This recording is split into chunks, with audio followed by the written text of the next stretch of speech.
Well, hello everyone and welcome to this webinar.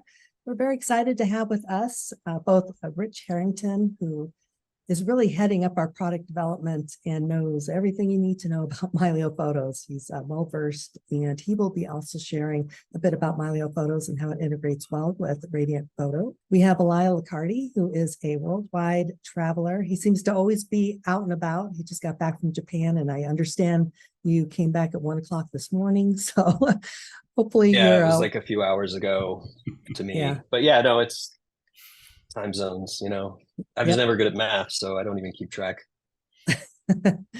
We're very excited to have him here with us. He's the CEO of Radiant Photo. So sit back and relax, everybody. We're going to let Rich start out here. And again, if you have any questions, feel free to ask them. Thanks for joining us.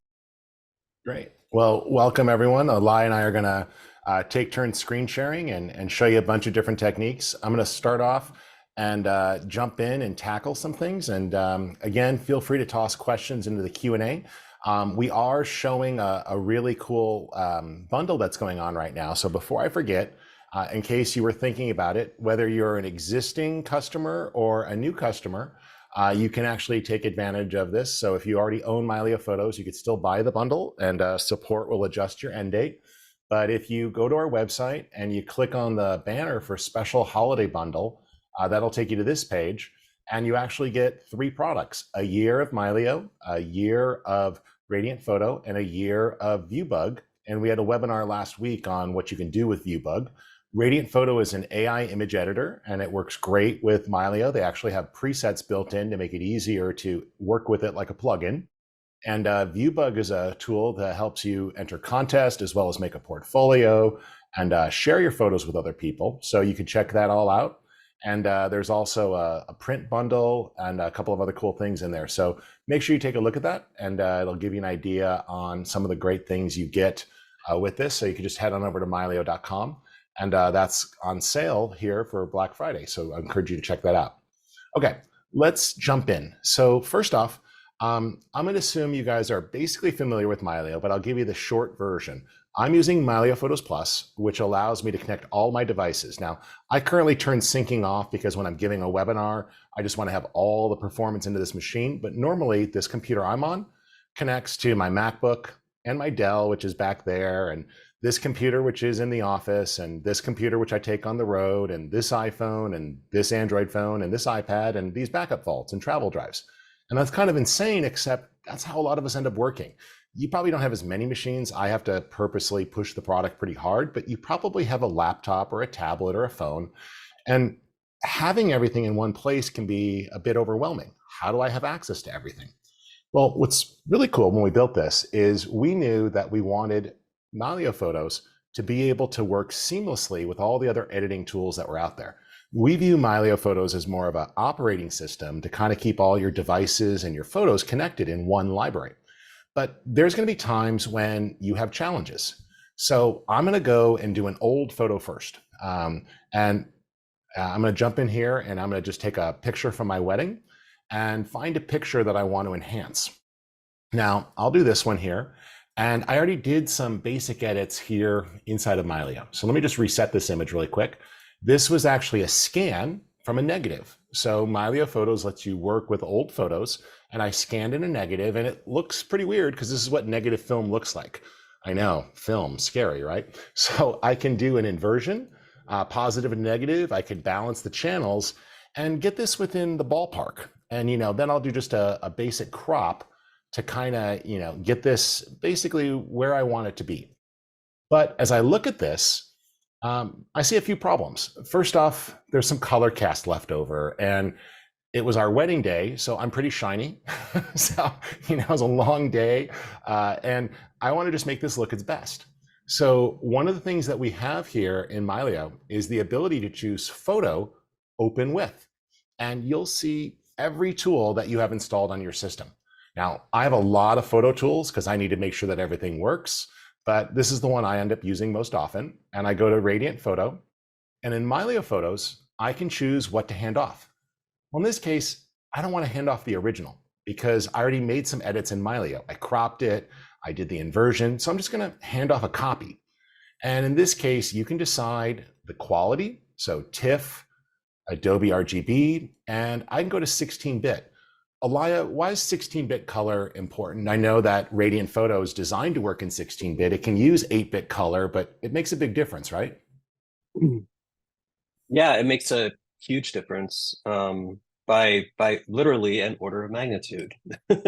So most of your cameras are going to eight times be higher quality, right? 8 times higher quality. Yeah, it gets the numbers, you say it's good, but usually 8-bit is going to be a JPEG. The iPhone raw files are 10. Most cameras that you're shooting, whether APS-C or full frame, could be 12 to 14, and then medium format 16. So it basically just contains way more color data and information than the lower bit depth. So it's actually quite spectacular when you work in that format, because then you can sort of export to any of the lower formats, but maintain all of the detail while editing. Yeah. So what I'm going to do here is click continue, and it's going to make, in this case, a new file and hand that off to Radiant. So here in Mylio, if I look at the grid view, I generated a new image, and it'll pick it up here in a second when it detects the scan, but I'll just switch on over to Radiant and it loads it, right? And so already it detected skin tones and it brought those out nicely. Like, we're getting good general skin tone. It recognized people. And there's kind of 3 general tabs here. So if you're intimidated by editing, which is totally okay, you can work with the quick edit tab. And so light diffusion is really nice to sort of soften harsh light. You can emphasize depth. This skin tone tool is something new that's coming. So you gave us permission to show an earlier version. This is a new tool that's coming out soon. And so we're giving you a sneak peek today. But I'm going to jump into detailed edit and go to the portrait tab. So it found 2 faces here, Elia. What can we do now that we have the faces identified? Oh, what? You're asking me? Like, I actually know what I'm doing? You do. You're a world traveler and a landscape photographer, but I'm going to make you talk portrait photography right away. Inanimate objects only. Oh, yeah. So it automatically selects the face. So now we can make some small adjustments, whether that's removing shine or dark circles under the eyes, which I always have because jet lag. We can also do some interesting things with skin smoothing and blemish removal, but we try to keep everything sort of light and make it feel natural, because with the AI adjustments underneath, you'll find you need less adjustments to skin in general. Yeah. So we can tone. And Rich, you have a couple of favorites, don't you? There were a couple that you really like and use all the time. I do. I really, I always need the dark circle removal, it takes that out. But in this case, look at that shine just being lifted out. I mean, we were both pretty shiny. It was the end of the night. And I also like here the details in the wedding dress, how it was able to restore that and just bring back some of that lost area. So, we have that. We can also jump on in and browse a bunch of different film stocks. And so we can add a nice light film touch and adjust that. So now we've got those nice rich blacks that I think of with film, and I can really just sort of dial that in, and it's really just turning out quite nice. We can dial in the strength.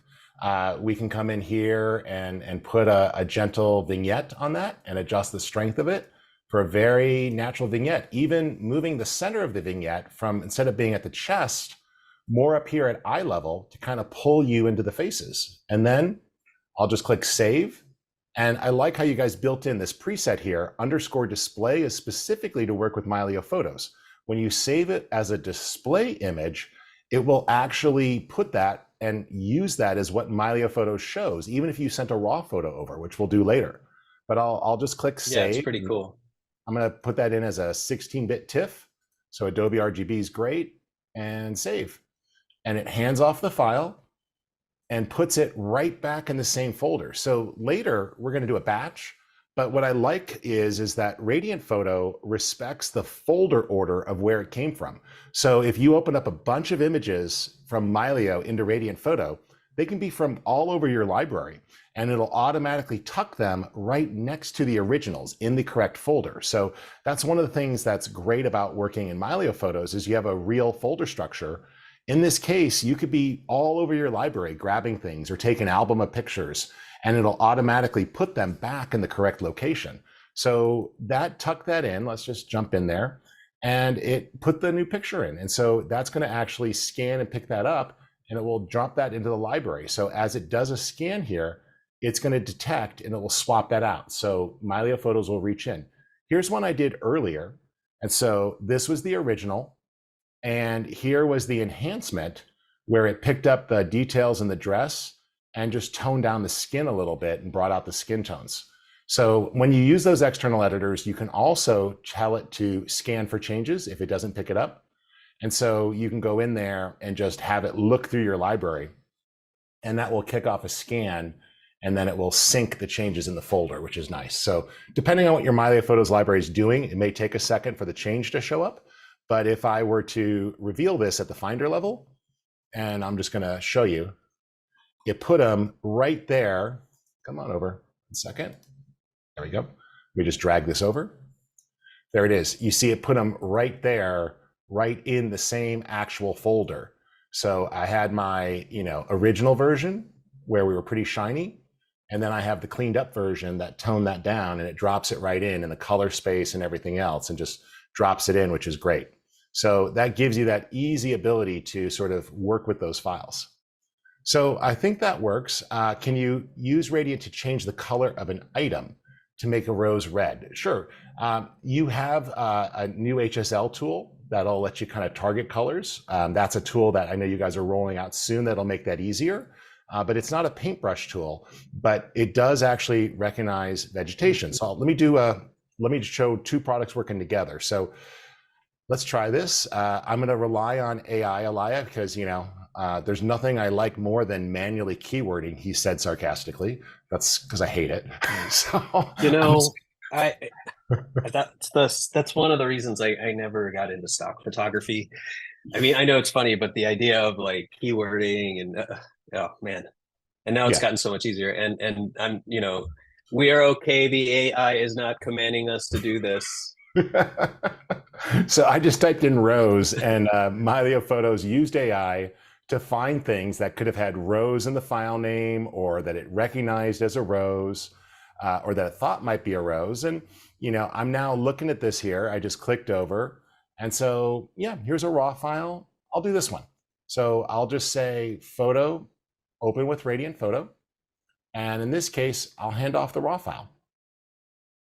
And Radiant should recognize that also with AI, right? Like you have an AI that's going to kick in. Let me just go ahead here and take that down a little bit. There we go. So detailed edit, and we'll just dial that in. So that's a pretty rich color profile that's coming across. I'm a little soft there, but I like the greens. But the reds are just a little intense there, Elia. So we can tone that all in pretty quickly, right? Like we can come in here and refine. Let's turn off skin tone for a second. And I remember, guys, this is we have the skin tone in here right now, which it's not messing everything up, but it does affect other tools sometimes, which is really interesting. It's why we usually don't do this, but there we go. We kind of wanted to show how it works. Yeah, it's pretty exciting. I like the depth there. Like that really brought out the shadows there. And you can see the green. Now, it's not a great rose photo. I'm looking at this realizing I picked a slightly blurry picture, but that's okay. We'll come in here. And let's do this one. I like this one instead. So that took me right to that picture. Just give it a second to refresh. So when you see processing request, that's Mylio drawing your library. So let's take that. I like this one. It's a good one. And I'm going to go ahead and open that. Little safer color zones here. And there we go. And you should recognize this as a flower, I believe, Elia. Like the AI should pick up that it was a flower. There. I hope so. There we go. Flowers and plants. plants. That was an easy one. That's good. Yep. And I like that. That's a nice start to soften. Yeah.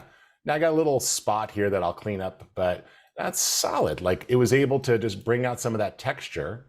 And then tell me a little bit about some of these color adjustments, fidelity. What are some of these doing here?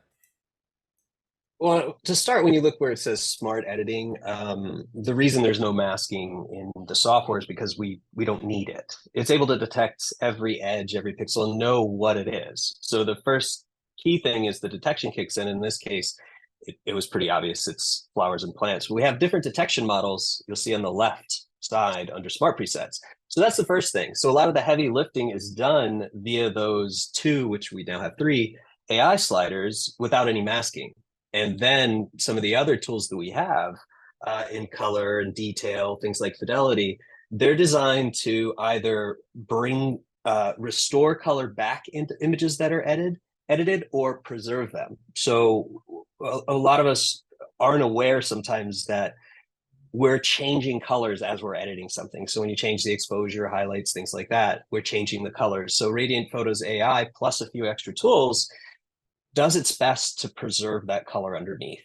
And if you really care about your colors, then it's something that's definitely important. And in this case, like that photo, Rich, it's bringing them back. You know, it takes a photo that definitely has potential, but it's not just colorizing it, it's actually revealing the colors underneath from the raw file. Yeah. And, you know, these are not the best rose photos, I'm deciding, but let's take one that is a solid photo to begin with. So I'll take something that's a little bit more professionally shot under controlled lighting, but you're still going to make it better, right? No Yeah, pressure. we say it'll make every photo look better, but it's really funny because the worse the photo is, the better it makes it look. And not like the worst that it's like, you know, a horrible angle, but if it's underexposed or things that are blown out or really needs some help, then you're going to see those AI sliders working really hard. But what's great about this, and my favorite thing, is the subtlety, right? So if something's already really balanced and all the colors are all separated, then 100% strength in color is going to be very subtle as opposed to very strong. So it's smart enough to never over edit the image. And I really liked some of the balance there on the greens. Like the greens are now looking lusher, but not artificial as we move through that. Yeah, very solid. Yeah, and under the color tab there, just to show, we have color contrast, which is not enabled, but you have the fidelity that it does kick in a little bit. As we start to do that, it's adding a very tonal contrast, which is really nice. So sometimes when we edit, when you bring curves up or anything, RGB, you know, all three of them at 100% make white. So as you start to move that, it changes the color. So contrast can be brought in just with the color, and fidelity can be used as a tool to sort of read and overcome the limitations of the sensor itself. Works really good on differentiating orange and purple, or, well, if you're a landscape photographer and you hate neon grass, we have a slider for that. It works really well. I'll show it. Cool. Well, I'm going to stop screen sharing because your pictures are solid, but I'm going to take some requests from the chat. So the question, why would you want to edit an original file? So let me address that one while you get an image open, Elia. And that's a good question too. It's by default, Radiant will not allow you to save over an image. But let's say when you open this, right? So the opening of an original file, what it's saying when it does that is it means ignore the edits that I might have made inside of Mylio. So, you know, let's say I didn't make any changes here and I open that. It's going to allow me to open up the original raw file in this case, as opposed to the adjustments. So I'm not actually opening the original. What I'm opening is the original quality.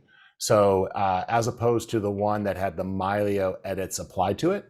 So that's just something to think about when you send those over. You know, what are you sending over when you make that edit? So, and remember, we can use the AI search here for a wide range of things. So like I'll just do a search for mountain really quick.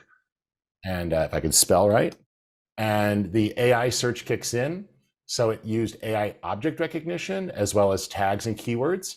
It looked at folder names and it looked at addresses in this case, Mountain Road, right? Like it was actually reading different locations, and then it read signs, right? So it actually was able to read. I love the coffee cup, just right in the middle there. It's great. Yes, well, that was taken First, on I drank the coffee. Lake.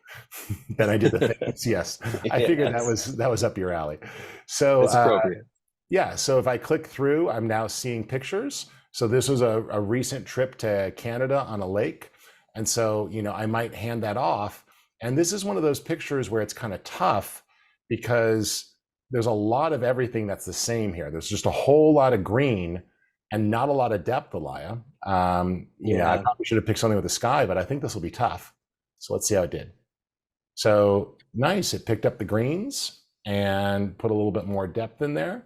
for the rich shadows, and then separate controls here just to dial in the strength very quickly. Yeah, definitely bringing out some separation that was lost. All right, let's pass over. Yeah, and that's kind of the key too. And if you enable fidelity as well, it's going to be able to differentiate the greens even more. So yeah, right around there.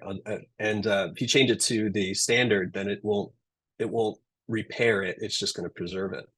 Yeah. So it'll start to make greens like that are supposed to be a little bit more warm. It gives you more color separation, which something like this is, it's not just needed. It's kind of hard to do manually, I guess, because you have to kind of individualize the areas. Yeah. And if you are going in and you decide that you do want to tweak, like I'm going to take the film stock off there, right? So let's say I go in and I want to tweak, you do actually give manual sliders. So you can still come in and tweak just a little bit if you wanted to tone down the saturation or the vibrance, or you wanted to push the shadows a little bit more. You just do that at the very end as a little finishing touch to bring that out. Yeah. Yeah, and we like to say that we do our best to optimize every one of your images. It's your job to destroy it afterwards. So obviously, like there are all the ways, because we all destroy our images eventually. There's every way you can do it manually. All right, I'm going to go ahead and share. We'll share the whole thing here. Can you guys see we're starting with wildlife. Can you see the wildlife? I don't know if I'd call this wildlife, but sure. That's customer service cat. Okay. That's it. When we get those questions, he kind of comes in. I thought he'd start with him. Not my cat, stock photo. Here's the original. And I'm starting in, basically when you open it, it'll start like this, just with a normal before and after slider. And you can see just with the default animal selection, it added all the contrast. So it's almost done. I can obviously add a little bit more, a little bit less. And you can see these are set to 80%. So when we talk about strength is really the tonality. So it's the exposure, it's the richness of the blacks, bringing the whites closer to where they should be. And then color is a process that goes in, and see how it's going to be hard on a zoom, but 0 to 100, it's going to bring out some of the yellow here, some of the blue there. So it's not a white balance, right? We're not just shifting it warm, cool, magenta, or green. It's going in and changing the color. So on this guy, maybe not is colorful, I guess. I mean, he's colorful in his personality, don't get me wrong, just not in the image. So I'm going to bring up my little scroll. I've brought a bunch of different things in. Here's a really good example. So it picked up that this is a landscape. This is shot in Siem Reap, Cambodia. That's to Prom Temple, which is pretty cool. That's where they filmed Tomb Raider. And you can see what it's doing is bringing the shadows out in the foreground, but it's not affecting the sky. So this is really the key to how Radiant Photo treats images. It only edits where it needs to. And in this case, it recognizes that this is a highlight and a sky. And what's interesting about that, and we'll go ahead and do the same thing here, and I just want to check if color is making changes. It is. So see the bark, how that's kind of green. There's a little bit of cyan. Color at 100%. Cleans that up. But very importantly, it doesn't get rid of the blue in the sky. It's pretty fun. And what we really like is the idea that, let's say an exposure slider, when you change it, it doesn't actually change where the highlights are. So everything is based on being a smart tool. And I mean, we say smart because, AI is going to take our jobs and everything. But yeah, it's not true AI. We didn't have a singularity, but what it really does well is this, and this is something, and this is the reason that we continue to love to work on it, is you can see this. It's not a super high res image, but notice that that's a dramatic difference here, but it's not affecting or hurting any of these details. So we're not getting any halos. We're not getting any, edge vignettes or any problems, because it really and truly is able to detect what this is and work at a pixel by pixel basis. And now this doesn't just work on raw files, it works on JPEGs. It's optimized for everything. But if you shoot a lot and you want to preserve those pixels, this is something we're really proud of, because it allows to do that. So this is flowers and plants. This is I don't know where I take photos of flowers and plants now. I love it. We have a mobile app, and I've spent like the last year just photographing with my iPhone. But you can see these are just the default settings. Here's the before and here's the after. It's even adding warmth in the background here. And I'll pull the vibrancy down so we can see it separate. But you can see what it's really doing. Its intention is to reveal details and basically create separation. So it's really interesting. And I shoot a lot of landscapes, so we can pick some different things. Some of these are stock images. Some of them are actually my images. But we'll start with something like this. Rich, you had a few photos that you were looking at that started kind of bland, right? Now, this image, this is the Yoshino Valley in Japan. I went 3 years in a row. Real quick story, Japan used to have 12 seasons. These used to all bloom at the same time, but it hasn't happened forever. I got stranded up there, had to try to walk down. It's a good story, but it was really flat, really hazy. So the default settings are pretty good. So automatically we're starting to get that detail back. But when we say we try to optimize everything, it's set to not overdo things, right? And everybody has a different taste, and we have different models for that. So this is on the Pro model. Subtle is going to be more subtle. I mean, I can't like rename things. It's like, it's subtle.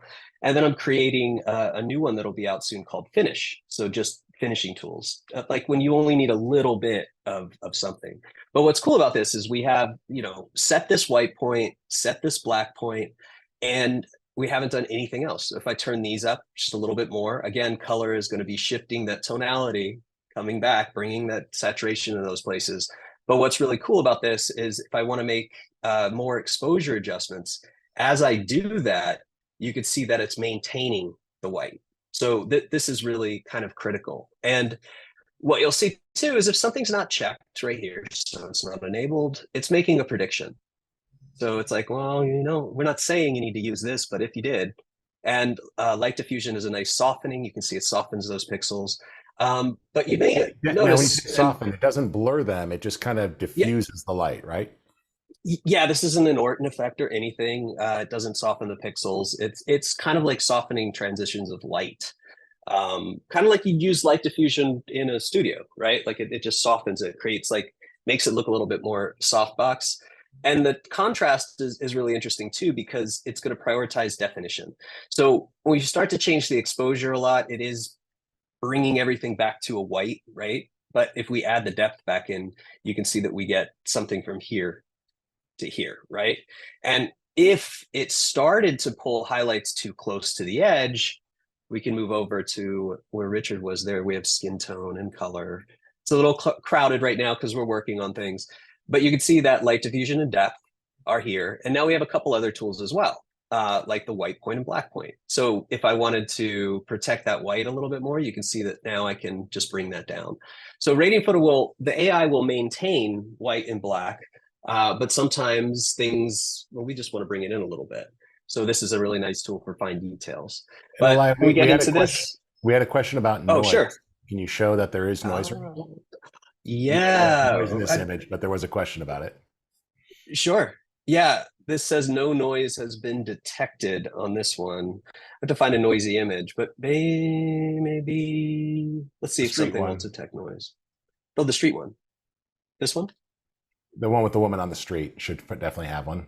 Or that one. Oh, yeah, that should have noise. This one will. Yeah, okay. No, no, it says no. Okay. Yeah, noise has been detected. Yeah, so it's also sort of based on AI. And you can see that it has some presets here. So night, portrait, default, camera, and the strongest. So you can change all that. So sharpening and noise. It automatically detects it. If it's not present, it doesn't engage it. We'll be adding different manual tools later, but it's pretty good. And it definitely gets the job done. I guess I don't know. I shoot so many landscapes. Zoom in a little bit so they can see the noise. Go to 200% maybe, or 100%. Yeah. Now keep in mind, this is a JPEG as well. So yeah, we can see there's this noise here and it's cleaning that up pretty well. Nice. We also have a little bit of sharpening. So the answer is yes, it does. So let's see. I actually can go back to another And image that that's a needs. JPEG file you're working on, which is one of the other questions, which is that This is, yeah. Radiant likes 16-bit files, and you can feed in most raw files, but 16-bit TIFFs is its happy place, but it absolutely works with JPEGs all day long. Not only that, is some of these images I pulled off of Adobe stock, the free ones that you can use, and they're small files and they're already edited and compressed and everything too. So this is a stock image that, well, I guess I can't say you pay for because it's the free version, but this is the before and this is the after. So you see how, I mean, I'm always blown away. Like now the exposure along the fence is even, there's not all these weird white spots and it feels like there's more depth. And my favorite, though, this is what I was saying before. If we enable the color tools and change the fidelity, suddenly that grass is not neon anymore. So if you shoot a lot of landscapes, you start to hate that grass turns neon because that's just from changing the exposure a little bit. So I'm not going to name names because it's every other piece of software. This is the only software that doesn't change the exposure in a way that blows things out. So it's really interesting. Now, what's really fun, whether you're shooting people or you're shooting landscapes or you're shooting surprised cats, and this is also another JPEG, it does its best to anticipate sort of what you're trying to do and sort of give you a nice result. And those results will automatically be a little bit better, a little bit nicer. And where it gets really fun is when we really want to only control certain areas. So a very good example is this. It's a soft blue sky. There's nothing really underexposed about it. I usually just expose so that the highlights are kept, preserved. And you can see as I start to do this, it's pretty quickly separating the colors. But throughout the editing, say I want the foreground to be even brighter, you can see as I change this, adding the same tools again, like depth, maybe even a little bit of fidelity on this. And you can see that it's vibrant, but it's not affecting the sky. So we have issues here. And this is, I think, what was it? It's probably shot on a Nikon D800 quite some time ago. But look at this. Yep, really good masking there on the edges. Yeah, no visible details on that. So I'm just going to load some things up here. I have some, they're stock images. Most of the portraits that I have right now are on the phone, but here's a really interesting example, right? So again, stock image, I downloaded it. Again, it was free, but it's a pretty big difference, right? You can see the face, the glasses, and when that happens, it has detection. So we can do the enhancement. Obviously, dark circles don't really work here, but we can make those small adjustments to skin to soften it, different things like that. But what's new, and it's coming soon, and I know better than to say the exact date, because we work on things. It's now detecting the skin tone. So I have it set to enabled, so it does its best job to kind of guess it, but it doesn't have to be at the start. So what this does is it gives us an extra slider. So without this, we can see it looks pretty nice. But with this enabled, it's not only correcting the skin tones in the background, it's sort of maintaining it here in the shadows. And this, we're still tweaking the presets a little bit, but you can change this. And as you change it, it'll prioritize different tones and different colors. So it'll recognize what tones. And when you start to move through different color tones, this really comes in handy. So on this image, for example, if it's here on this side, you can see what happens as it lightens up. So on darker skin, on lighting, there can be an issue with it getting very magenta. So if everything's sort of balanced for this range, it can look a little off. So what this does is it actually preserves it. So you can see the before and then the correction after. It's preserving it throughout. And that holds all of that while you do these other things. Like if we wanted to do more shine removal here, you can see that soften the shine, or a little bit of blemish removal. It's going to maintain that through. So those skin tones are not only protected, but they're corrected a little bit without breaking them. So we're really excited about this. I don't know how well it works on squirrels. We didn't train it for squirrels yet. Sorry, guys. I want to show people how much time you can save by putting these two things together. So, right here, I have a bunch of photos, that I'm for my son's graduation from high school. So what I did is I said, show all the pictures from this date. I found one, and I went in and found all the pictures from this date. Now I'm going to go ahead and filter by file type and say, I just want to see photos. I don't want to see any video files. So what I could do now is just select everything in that folder. And these are all the pictures from that day. So this is what we call lazy photo editing. If I don't want to have to do the pics or anything else, I can choose everything. And I'll now hand off about 300 photos to Radiant with one go. So I'll just say open in Radiant Photo, and I'll just pass those on. And we just handed off 300 pictures. It's launching. And so Mylio just made the new images there. You can see it's creating them. And then it's going to hand those all off. And what will happen is it's going to open up 350 photos, which sounds like a lot because it is a lot, but it actually will allow you to work with all of those in one go, which is pretty cool because you don't then have to sit there. So here, it's cranking out all 350 pictures that I'm going to edit in Radiant, and it converted them from the different file formats. I switched to 16-bit. If you wanted to do fewer, you can have done fewer at a time, but it's pretty cool. Like you could see there how Mylio is just creating that second copy. So you see how it's duplicating them because I told it to open a copy, right? So that's pretty straightforward. So it already did all that. It's queuing the job. And so then when it finishes that processing, it's going to hand off all 250 of those photos for a single batch operation. So this is the case because I wanted the before and afters. And so, that way I can compare. And I didn't touch, obviously, the original raw files because you have to make a delivery format. Like, so if you're going to be posting to the web or sending out to print, you can't send a raw file. You have to make a TIFF or a JPEG. So, this is just an example of a batch. So pretty solid. And then in just a second here, it should switch over and it'll kick all those off. So that's an example good though that Mylio does that, by the way, Rich. That saves a lot of time on a back and forth.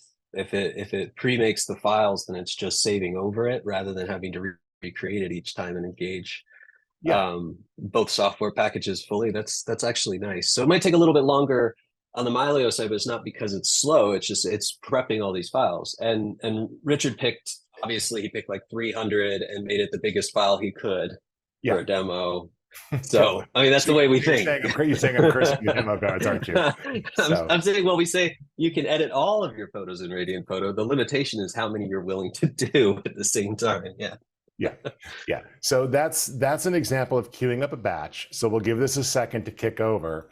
But Elia, while that's working, I'm going to manually launch the app here. Let me just click in here, and we'll do a single image. One of the things I want to point out is, like, if you just wanted to send one photo while we're waiting, let's pick something that's a little tough here. We'll do this one here, my son and his grandmother. So let me just go ahead and grab that picture, and I'm just going to reveal it in the Finder.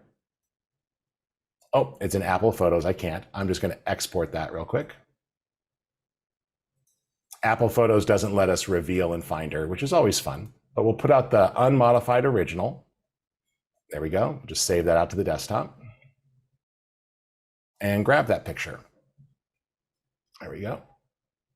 There it is. There's the HEIC. And found the skin tones, evened things out in the face, brought out the detail, which I like. Let's go into the faces here. So the skin tone identified the skin tone of the subjects and is really balancing out the exposure of the portrait correctly, just to bring them out of that background. And then if we go on into the face tab here, we could take out the dark circles a little bit, and it recognized them, and a little bit of teeth whitening just to brighten those up. There we go. Solid. So even through the glasses, it was able to find things. Now, my son always closes his eyes, but just a little bit of a gentle touch there. So that's going to let you hand out those images pretty quickly. Let's do one that's a little bit better. My daughter's always more photogenic because she knows how to smile. Let's do one here where there's a tough exposure. There we go. In the meantime, it's still doing that previous batch, which is pretty amazing that both of those are running. I'm literally queuing up one batch job while running the other. There it is. And look at how it just evened out the exposure on the face. Let's take out the dark circles from under the eyes there and brighten the teeth a little bit. I love how his eyes are closed again. Yeah, well, autism. No, it's 2 for 2.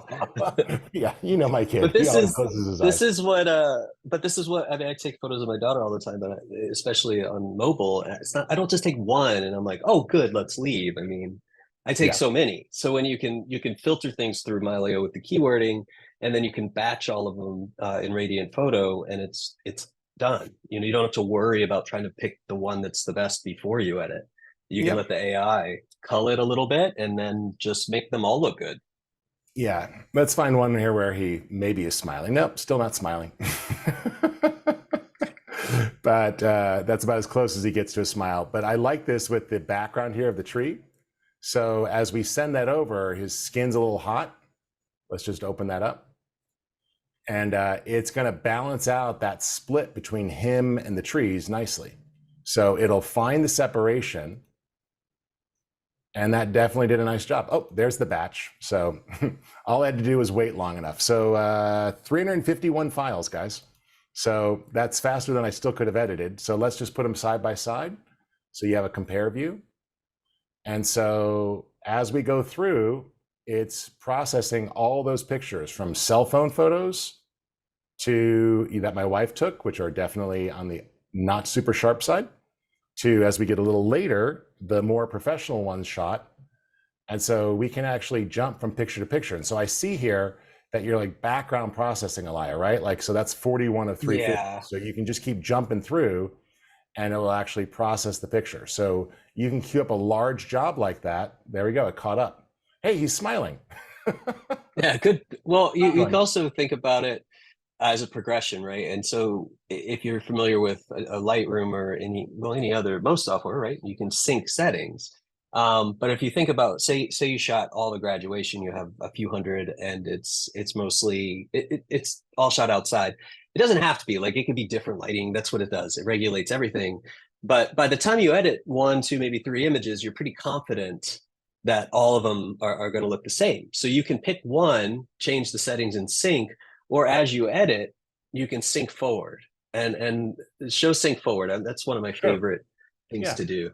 So let me soften the light here just a little bit for this scene and a little depth, and then probably a little bit of fidelity there for those green trees, right? Just to sort of tone them down. Oh yeah. Also the blues, blue and green, it works so well. Just to pull things out. Yeah, wow. And then maybe I want just a little vignette. There we go. So just to tone that down. But yeah, we got a nice transformation there where the skin was really brought out nicely and the colors look more natural. So yeah, we can sync forward or sync all, and it will apply those adjustments to all the images. There we go. So now they're all done. And so I can do this as basically a pre-edit and just process everything from the photo shoot there. So you can see that they're all getting queued up and done. And you can see that transformation there. I really love that new skin tone adjustment, Elia. Look at like how much it brought back there in the faces that was getting lost. Or in this case, the shadows just evening out the color. Yeah. That's what's nice too, is if you're at an event, it could be anything, right? But weddings, it's a good example because you're shooting inside, the outsides, through different fluorescent lighting at night, you know. And that's what's nice about it, is since it engages the AI each time, it's evening it out. So it's keeping consistency. And once you set one of them and sync it, you pretty much maintain that. And that's a really, really powerful feature if you want to edit a lot of images or even just a few. It's really nice. Why don't you show 1 or 2 more images? I'm going to answer one question while you get your screen open, and then I'm going to show the mobile to mobile workflow. But Meredith asked a question. She says she's new to Mylio. She doesn't know where her images live. Mylio's images live on your drives initially, but Mylio Photos Plus connects all your devices together so they can talk with each other and exchange files. But you can also connect a cloud drive if you want. So it works with Google, it works with any S3 server, it works with OneDrive, and you can decide what you do or don't put in the cloud, but it's cloud independent, meaning you don't have to put things in the cloud. So you can avoid all of those, flexible storage charges where you just have to keep paying, $10 a month per terabyte. For me, if I had to pay for everything in the cloud, that would be $150 a month, which I'm not crazy about. Yeah. Yeah. It's optional. If you want to put everything in the cloud, it's up to you. Well, Radiant doesn't use we're the not cloud saying- either, Elia, right? Everything No, works locally. Yeah. We like that about the No, software. it takes people. It's so funny because people are like, but you have to import it. No, you don't have to import it. You can just open a file and save it, but to the cloud. No. But to apply this, you have to do the cloud. No. It just does stuff. But it takes all of our data. No, we don't want your data. Where am I going to put it? And I have no idea. On your hard drive. On your hard drive that you bought. Exactly. I think it's funny if you think about it that way. I don't want the data. It's not that I'm saying I don't like your photos. I just upgraded. I just bought a new laptop, and it cost me $800 to go to the 4 terabyte hard drive. But then I did the math. 2 terabytes. If I were to put that extra 2 terabytes onto a cloud like Adobe's cloud, that would have been an extra $20 a month for those 2 terabytes. Yes.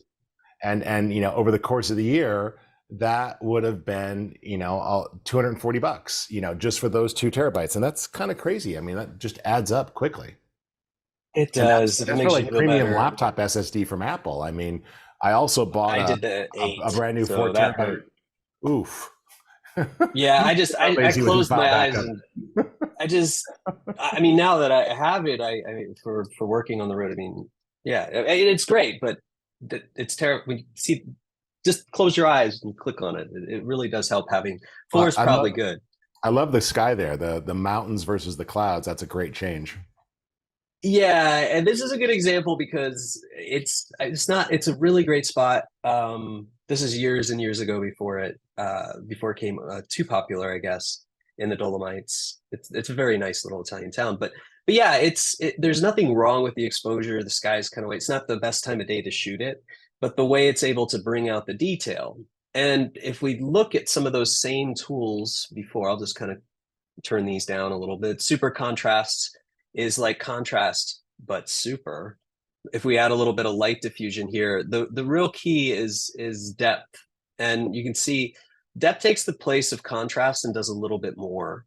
And what I like about it is it also reveals a little bit of the dynamic range. So some of that detail and separation in the mountain here, you can see we have more in the clouds, and it does a good job sort of doing separation. So it's making sure things are a little bit even. And again, you can always compensate for the exposure a little bit and give it a little bit extra, and depth helps pull it in. But as we know, as we start to edit, especially editing greens, the greens get a little bright, right? A little neon, a little, well, let's just say not good. They don't get any better. So using the color tools here, like a little bit of fidelity, allows us to separate these tones again. So when I start getting into the 50 or 60% range, rather than being just green against more green, it's now bringing those greens. You can see on the bottom there now how neon it looks before and after. So there's with fidelity, without. So when you start looking at it, you can't unsee it, but it's really fast. So that's really the key to this too, is it could be your starting point, it could be the finishing point. And where these tools really come in handy, definitely the greens. But when we're talking about, and this is a photo that my friend Albert Dross took, we actually like photographing horses. Sometimes the AI does everything you need it to do, but it's doing it and you don't want it to. So if I change the strength, okay, tone's a little bit better. If I do the color here, it's going to remove the color in the horses and try to keep it in the sky. So you can see it's doing a really good job being AI. But in this case, I don't want it to do that. So you can always remove the color from it or remove the correction. So then it's just focusing on strength and you're not removing all of that color on the white horses. But in this case, it would be kind of difficult using masking or take a little bit more time if we wanted to do something like this. Now, what I'm going to do is just change the exposure and it's not going to affect anything it shouldn't. So all of those highlights, everything stays. And then I can really turn this up, like really, really turn this up, adding a little bit of depth back in too. So really quickly, something it's sort of a complicated scene to edit just because of how dynamic it is and how backlit it is, it becomes simple because the AI can actually differentiate these little hairs here, all this little stuff, all this detail. And you can see even this, it's not creating a line. It preserves the anti-aliasing. If you don't know what anti-aliasing is, you're lucky. You don't have to. That's our job. Basically, the blend of pixels to pixels because they're square. I won't even start. But it works for me. It works really well because I shoot a lot of stuff at it. This is what we call the blue hour, but this is just as the sky starting to turn blue. And the exposure, again, it's not underexposed, it's just there's nothing really there. So it's hard to balance things. So in this case, to be able to change the exposure manually without messing with the sky or anything else, and also being able to change the color really makes a difference. So when you're shooting at night, you're picking up a lot of red. And it's the frequency of the light itself creates this. So what this can do is strip some of that out in the areas it should while maintaining the other ones. So now you're not just seeing yellow, yellow, yellow. You're seeing, sort of a burnt orange. You're seeing the magenta. You're seeing blues and whites, and everything starts to come in. And then, of course, light diffusion is a nice softener, not the pixels. You're right to bring that up. Very nice. But just softening the light a little bit in the transition. But again, this is it's complicated in that procedurally, in order to only expose for or change the exposure for the shadows without making it look really gray or creating a series of masks are never going to be as perfect because the masks are going to select most of the things. But again, that little edge around where the pixels blend together, that little soft line, anti-aliasing, it really can't account for that. The masking can't because it's precise to a point. So something like this, if you shoot these kind of images, you can appreciate how fast you can get to this point. And of course, that's what I really like about this too. If you want to change a few things, we still can. Like we can still change the highlight and shadows. It's just treated more like a finishing tool rather than a starting tool. Also, what's really fun, even if you don't style, this is a new tool that I forgot that's in there. We actually can, wow, that's neat. Sorry, guys, we're still working with this. I was like, that actually looks really good there. The color grading can be, a fun way to stylize photos. Richard could take all of the graduation photos and, give them just like a soft, like, warm feel to them. But this is kind of nice. What I tend to do is just grabbing some basic black and white. I can sort of take a look at which one I want first, and whichever one's the brightest in the areas the areas that are the warmest, I can change the strength. So when we start to edit things and we push things really far, adding a little bit of this in, just a tiny little bit, and then the contrast allows us to do sort of it's more of a complex selective desaturation. Is that can we call it that? Complex, correct? Yeah. Good. I can't even remember what I said, but it sounds good. So you can see just before and after, what I'm doing is just tweaking these colors and bringing them back to sort of a natural range. And it's working throughout. And if you do black and white photography and you're changing everything, changing the color values, RGB, to get these different results, you can see that each one of these is going to treat it a little bit differently, because now when I'm overlaying it and percentages, it's desaturating different parts at different amounts. So it's kind of fun. It's definitely something that's good for a whole lesson in itself, but it's a really quick way to tone things down once they start to get, into that range of, well, just too colorful or too saturated. Some of these simple ones like this. So Elia, I'm going to show one more thing really quick because we're almost out of time. People asked about, old photos. So first off, and also where are the images? So I'm sharing my phone right now, and I'm just going to grab a picture, and then I'm going to do an actual old photo. But, I can come through here and say, oh, I like this one here. I like how the sky was preserved. Tap a button and say download original. In this case, it's connecting back to my computer at home and pull down the full raw file. Then when I tap the share button from Mylio, I can scroll over and pick another app like Radiant, and it will actually pass that off and, you know, recover and get that, you know, properly exposed for me to bring that details back. Now I could still go in and finish. I can play with, you know, the same sorts of things, like he was showing different film stocks. So there's a little classic film stock look, and then tap a button to export and just share it and go right back to the Mylio app, and it's going to drop it in my Mylio inbox. It copies it to my Mylio Photos library. Now let's go back to Mylio for a second. And there was a specific question about, you know, 1970s. So I have a good deal of pictures from the 1970s. I was a kid in the 1970s. Let me just go to my, you know, personal photos here, and I'll just make these a little bit bigger, and we'll pick out something that's clearly from the 70s. Yeah, this is 1970s. It's a recognizable style. I love how everybody, you can do, like, everybody's thinking about it, right? Like, yeah, you know the style. Oh, yeah. So let's pick one here that's, oh, these are all 70s here, but let's pick one that's, you know, good and challenging a little bit. So, you know, you can see here when you've got kind of this, we'll take the one that's not color corrected, right? So here we are in Mylio.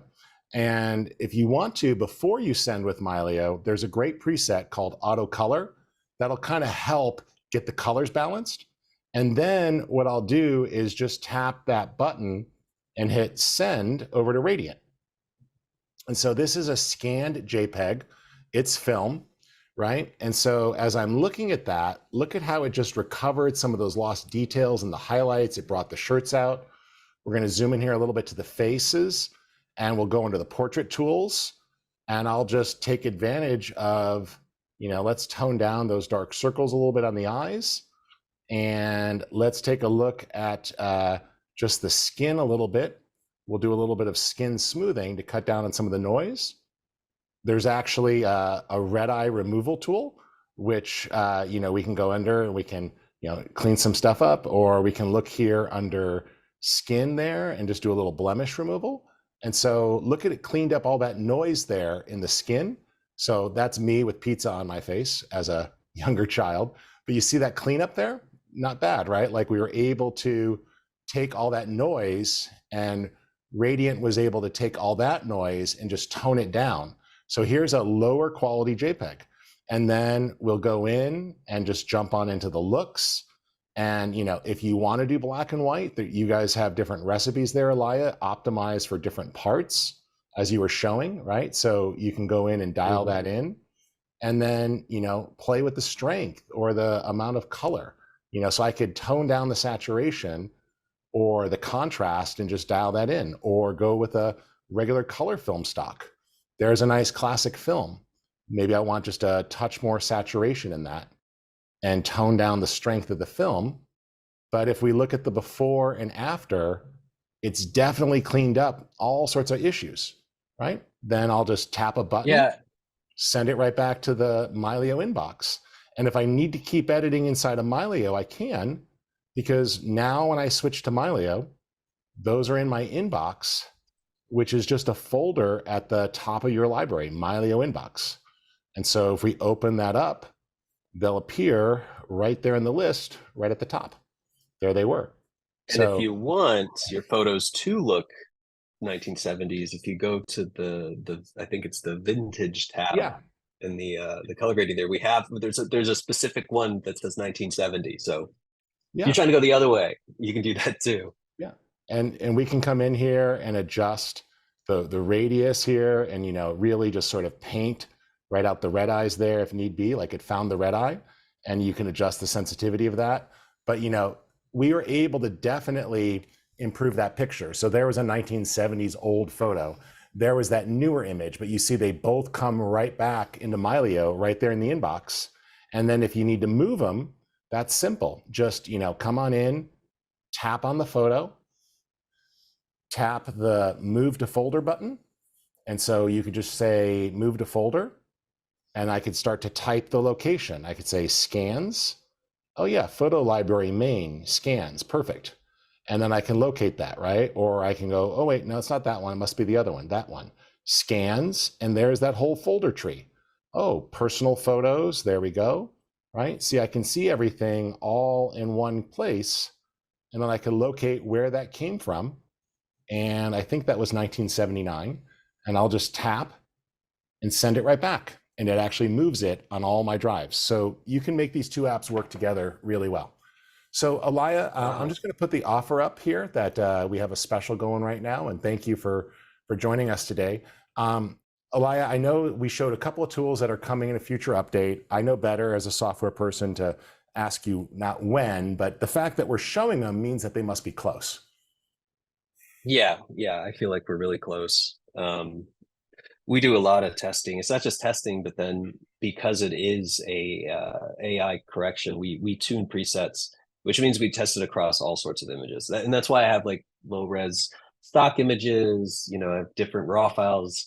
For the mobile app, it can edit the 100 megapixel 16-bit Fujifilm GFX 100 files.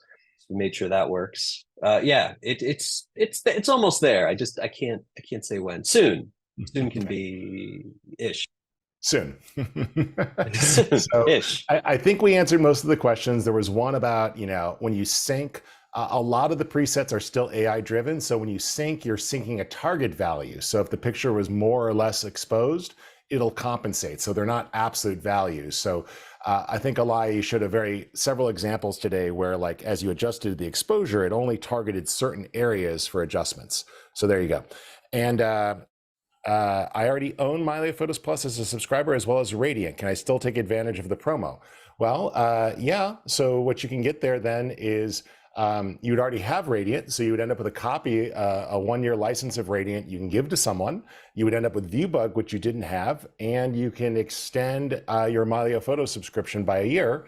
So yeah, you can still take advantage of the offer. It's still a great savings because a year of Mylio is normally $99.